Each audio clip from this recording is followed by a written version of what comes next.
Hello friends, welcome to the second lecture of chemical reactions and equation.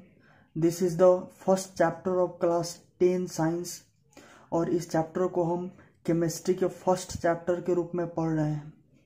और first lecture में हमने chemical reaction के बारे में पढ़ा था, उसके बाद हमने रिएक्टेंट और प्रोडक्ट के बारे में पढ़ा था, फिर उसके बाद lastly characteristics of chemical reaction पढ़ा था। यदि आपने फर्स्ट लेक्चर नहीं देखा है तो ऊपर आई बटन में उसका लिंक मिल जाएगा, वहां पर आप जाकर फर्स्ट लेक्चर को देख सकते हैं। आज के इस लेक्चर में हम डिस्कस करने वाले हैं केमिकल इक्वेशन क्या होता है, उसके बाद बैलेंस्ड केमिकल इक्वेशन क्या होता है और अनबैलेंस्ड केमिकल इक्वेशन क्या होता है। लेक्चर शुरू करने से पहले यदि आप इस चैनल पर नए हैं तो चैनल को सब्सक्राइब करें और वीडियो अच्छा लगता हो तो वीडियो को लाइक करें, साथ ही साथ बेल आइकन दबाएं क्योंकि आने वाले वीडियोज की नोटिफिकेशन सबसे पहले आप तक पहुंच सके।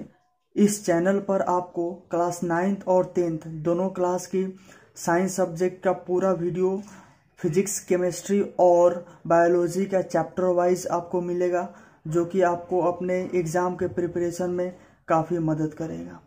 तो चलिए आज का लेक्चर शुरू करते हैं। सबसे पहले देखेंगे व्हाट इज केमिकल इक्वेशन। ठीक है, तो जैसे कि यहाँ पे लिखा हुआ है chemical equation, the representation of chemical reaction, representation of chemical reaction with the help of symbols and formula of the substances involved is called chemical equation. Chemical equation क्या है? Simply it is the representation of the chemical reaction. जो chemical reaction जो हो रहा है उसको represent करना किसके हेल्प से? सिंबल और फॉर्मूला के हेल्प से। जो किसका सिंबल और फॉर्मूला? जो सबस्टांस उस केमिकल रिएक्शन में इन्वॉल्व है वही क्या कहलाता है? केमिकल इक्वेशन कहलाता है। ठीक है, आखिर इसका जरूरत क्यों पड़ा केमिकल इक्वेशन का? क्योंकि अगर किसी रिएक्शन को अगर हमें दर्शाना है, उसको दिखाना है कि कोई रिएक्शन कैसे हो रहा है, उसमें इन्वॉल्व सभी सबस्टांसेस का नाम लिखेंगे तो क्या होगा? वो बड़ा बड़ा हो जाएगा। ठीक है, और वो लेंदी हो जाएगा। इसलिए उसके होल प्रोसेस को दिखाने के लिए केमिकल इक्वेशन का यूज होता है, जिसमें उस इन्वॉल्व्ड सबस्टांसेस का क्या फॉर्मूला या फिर उसका सिंबल इन्वॉल्व होता है। ठीक है, केमिकल इक्वेशंस की बात करें तो केमिकल इक्वेशन दो प्रकार का होता है, एक बैलेंस्ड केमिकल इक्वेशन और दूसरा अनबैलेंस्ड केमिकल इक्वेशन। जो हम रिएक्शन को रिप्रेजेंट करने में जिन इक्वेशन का यूज करते हैं वो है बैलेंस्ड केमिकल इक्वेशन। ठीक है, अब हम देखेंगे कि बैलेंस्ड केमिकल इक्वेशन क्या होता है और अनबैलेंस्ड केमिकल इक्वेशन क्या होता है। बैलेंस्ड मतलब क्या हुआ?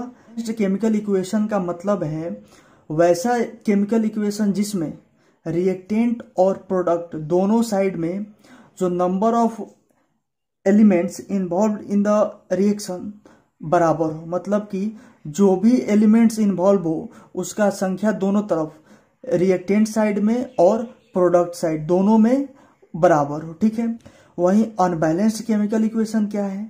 वैसा केमिकल इक्वेशन जिसमें number of elements involve in the reaction, मतलब वैसे जो एलिमेंट्स रिएक्शन में इन्वॉल्व हैं उनका रिएक्टेंट और प्रोडक्ट दोनों साइड में, वो प्रोडक्ट और रिएक्टेंट दोनों में अनइक्वल नंबर्स में प्रेजेंट होंगे। ठीक है, एक एक करके हम इसको डिस्कस करते हैं।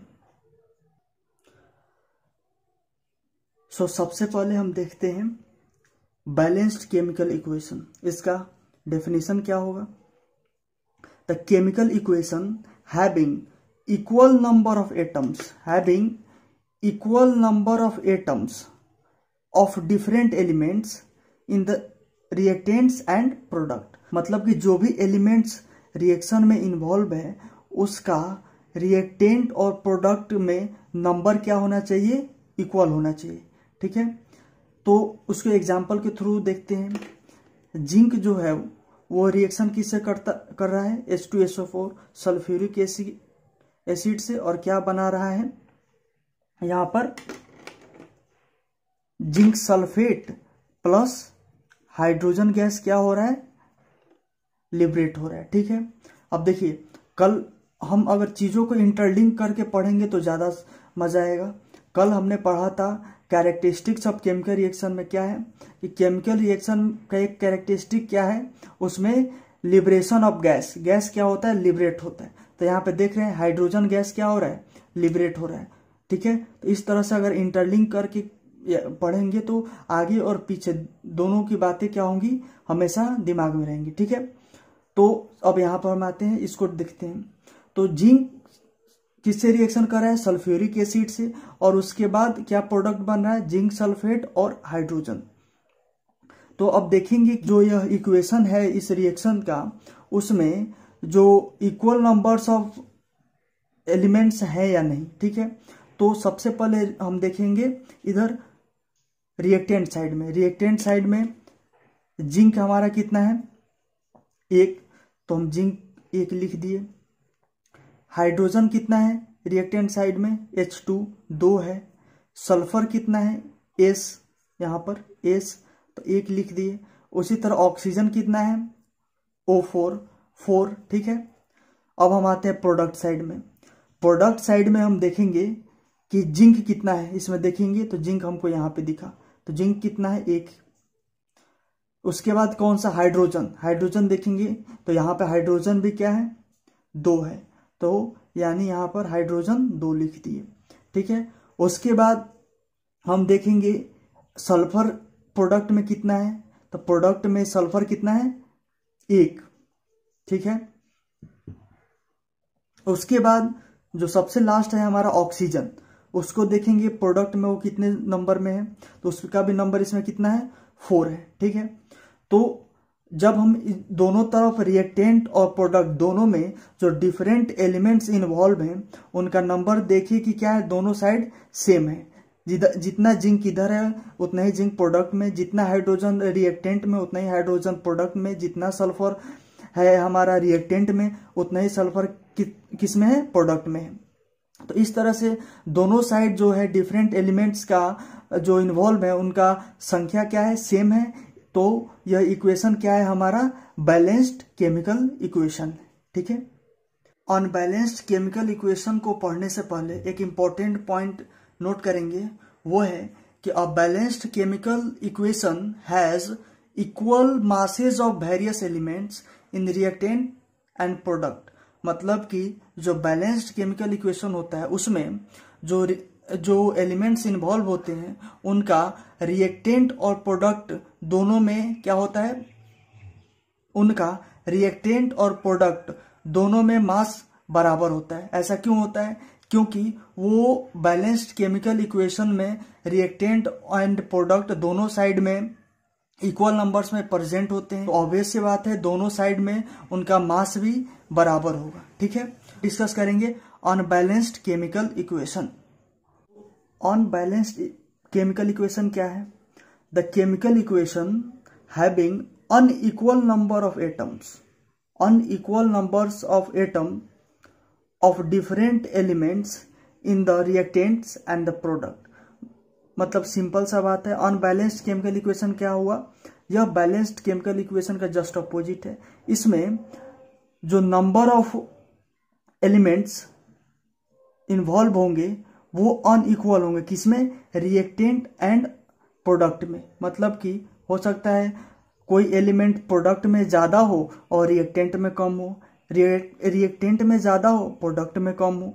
तो इस तरह से क्या होगा, अनबैलेंस्ड नंबर में होंगे। ठीक है, एग्जाम्पल से समझते हैं। यहाँ पे क्या है, हाइड्रोजन और ऑक्सीजन, ठीक है, मिलकर क्या बना रहे हैं, वाटर। ठीक है, तो अब देखेंगे कि हाइड्रोजन और ऑक्सीजन का रिएक्टेंट में कितना नंबर ऑफ एटम्स इन्वॉल्व है और यहाँ पे प्रोडक्ट पे कितना दिखा रहा है। ठीक है, तो सबसे पहले रिएक्टेंट में देखेंगे तो रिएक्टेंट में हाइड्रोजन का 2 एटम है। ठीक है, और ऑक्सीजन का भी कितना है, 2 है। लेकिन जब प्रोडक्ट साइड में देखते हैं तो हाइड्रोजन का तो 2 एटम है, लेकिन ऑक्सीजन का कितना एटम है, 1 एटम है।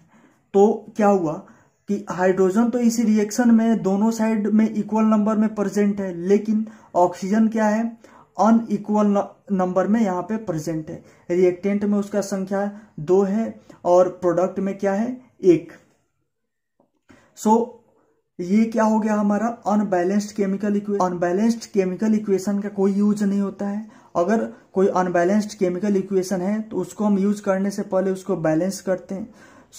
बैलेंसिंग कैसे किया जाता है हम उसको आगे पढ़ेंगे कि अनबैलेंस्ड केमिकल इक्वेशन को कैसे बैलेंस किया जाता है।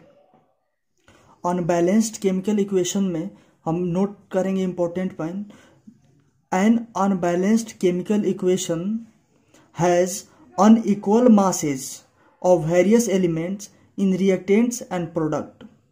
बैलेंस्ड इक्वेशन में क्या था, जो भी रिएक्टेंट एंड प्रोडक्ट थे उनका मास क्या था, दोनों साइड बराबर था। लेकिन अनबैलेंस्ड केमिकल इक्वेशन में रिएक्टेंट और प्रोडक्ट दोनों साइड में जो इन्वॉल्व्ड एलिमेंट्स होंगे उनका मास अलग अलग होगा। ठीक है, हमारा सेकेंड नोट पॉइंट है कि the chemical equations are balanced to satisfy the law of conservation of mass in chemical reaction. हमने 9th क्लास में पढ़ा था कि जो मास जो है रिएक्टेंट और प्रोडक्ट का दोनों क्या होता है, बराबर होता है। तो चूंकि अनबैलेंस्ड केमिकल इक्वेशन में वो सेटिस्फाई नहीं हो रहा है, इसलिए अनबैलेंस्ड केमिकल इक्वेशन को सबसे पहले बैलेंस करेंगे ताकि वो जो लॉ है, लॉ ऑफ कंजर्वेशन ऑफ मास, उसको वो सेटिस्फाई करें। केमिकल रिएक्शंस एंड इक्वेशन के लेक्चर नंबर 2 में बस इतना ही। अगर आपको वीडियो अच्छा लगा हो तो वीडियो को लाइक करें, साथ ही साथ चैनल को सब्सक्राइब करें और बेल आइकन जरूर दबाएं ताकि आने वाले वीडियोस की जानकारी सबसे पहले आप तक पहुंचे और कोई भी वीडियो लेक्चर मिस ना हो। Thanks for watching.